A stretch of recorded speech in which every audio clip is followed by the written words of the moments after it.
अस्सलाम वालेकुम to class. कैसे हैं बच्चों आप सब। आज हमारा जो है वो लेक्चर नंबर 13 है, ठीक है। और हमने यूनिट जो है वो 4 स्टार्ट किया हुआ था, अर्थ वाला। और आज का हमारा जो है वो टॉपिक इसका लास्ट है, सीजन्स आफ्टर सीज़न, ठीक है। मौसम के बाद मौसम वो कैसे चेंज होते हैं, ठीक है। आज हम इसके बारे में डिस्कस करेंगे।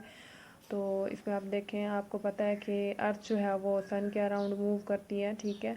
और अर्थ की इस मूवमेंट को आपने रेवोल्यूशन का नाम दिया था। ये पिछली बातें रिपीट करें जो हम पढ़ चुके हैं, ठीक है।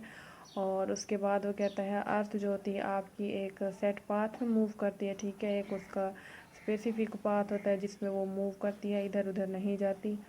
तो उस पाथ को उसने नाम दिया है जी ऑर्बिट का, ठीक है। अर्थ move in A set path called orbit. ये मैंने आपको पहले भी दिखाया था कि अर्थ जिस सेट पाथ में मूव करती है वो जैसे मूव करती है, आप देखें जी, ये उसका सेट पाथ है, ठीक है। वो इस तरह यूँ ये वो मूव कर रही है, ठीक है। इससे इधर उधर वो नहीं जाती। ये उसका यूँ समझ लें कि फिक्स पाथ है। और इस पाथ को, इस रास्ते को क्या कहते हैं, पाथ रास्ते को कहते हैं ना। इस रास्ते को, अर्थ के इस मूव करने के वाले रास्ते को क्या कहते हैं जी, ऑर्बिट कहते हैं। और उसके बाद आपको ये भी पता है कि earth complete its one revolution in 365 days and 6 hour, ठीक है। आपको ये भी मैंने बताया था अपने प्रीवियस लेक्चर में। और ये जो है 365 डेज एंड 6 आवर जो है ये किसके इक्वल होता है, this is equal to 1 year. ये 1 साल के बराबर होता है, ठीक है जी।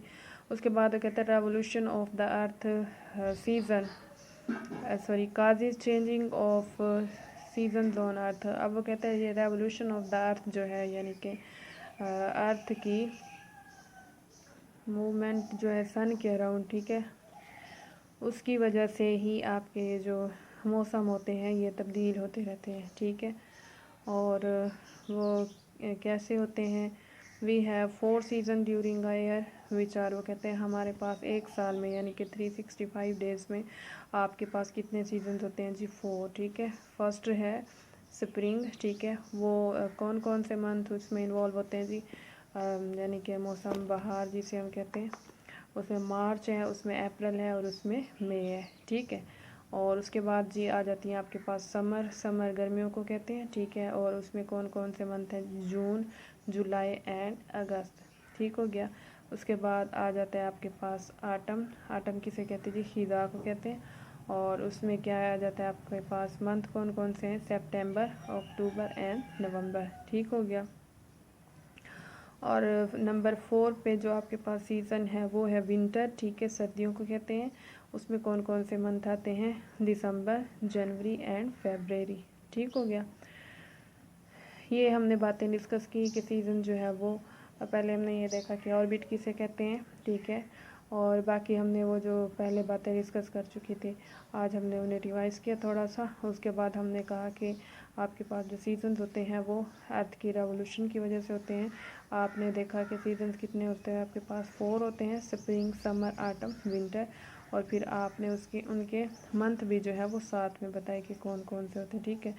और इससे टॉपिक से रेलिवेंट आज के हमारे जो क्वेश्चन हैं वो 2 हैं। डिफ़ाइन ऑर्बिट, ठीक है। आपने ऑर्बिट को डिफ़ाइन करना है, जो कि ऊपर मैंने आपको बताया था।